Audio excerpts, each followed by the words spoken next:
Bantu bakithi, ngani zakwethu, ngisaqhubeka nokuphaphatha. Ngithi bafowethu kwanele. Leli gazi leli elichithekayo ingane zakwethu. Sibulalana sodwa. Sesiphenduka amazimzimu. Sidlana sodwa. Kanti kwakhala nyonini. Ngiyaqhubeka bafowethu nokubhebhezela inhlonipho. Ngiyacela mfowethu, ngiyacela dadewethu.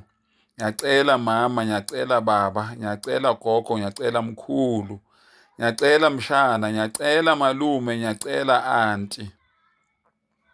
Noma uzwa ukuthi ikhiphi inhlamba ngoba vele awubona uzovela ubhale ku-comment.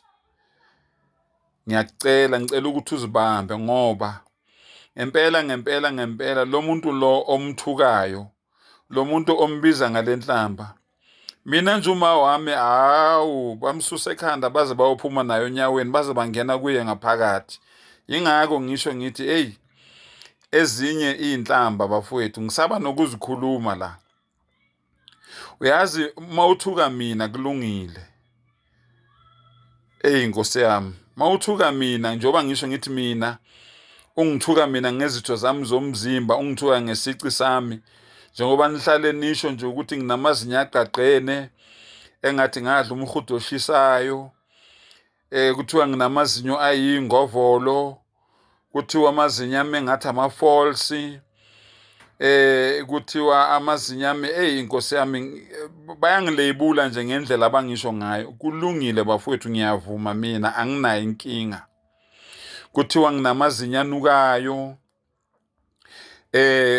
kuthiwa ngimubi, kuthiwa ngiyinja, kuthiwa ngumgodoyi, kuthiwa ngumkhancala. Kulungile bafowethu, mina ngiyavuma.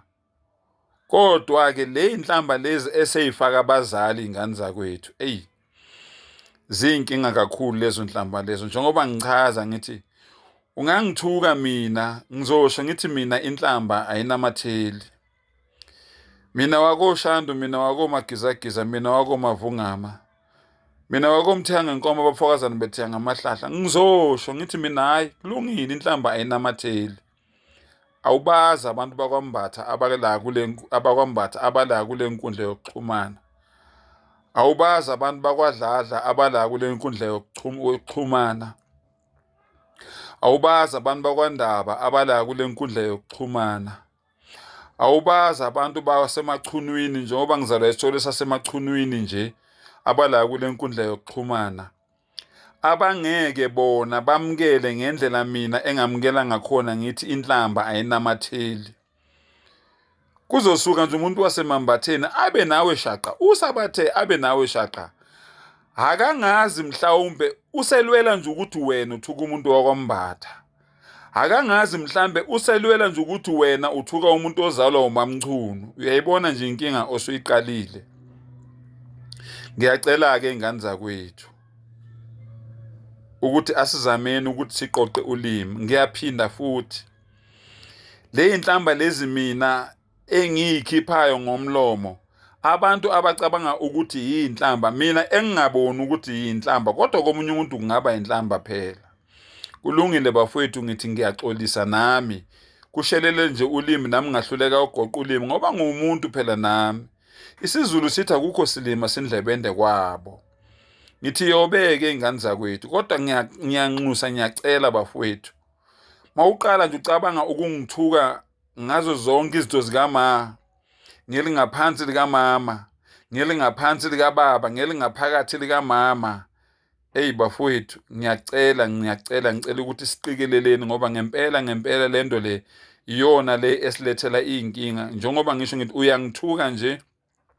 Awubazi abantu baseMambatheni abala kwa-TikTok. Awubazi abantu basemachunini abala ku-TikTok.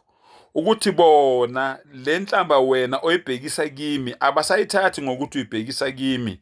Kodwa bona sebeyithatha manje personally, sengathuthuka uma wakhe, sengathuthuka ubaba wakhe, sengathuthuka ugogo wakhe, sengathuthuka umkhulu wakhe, sengathuthuka udadewabo, sengathuthuka u-anti wakhe, sengathuthuka umalume wakhe. Uyayibona nje leyo nto bafowethu. Ngiyacela ingane zakwethu, ngiyaguqa ngamadolo, ngiyaphaphatha.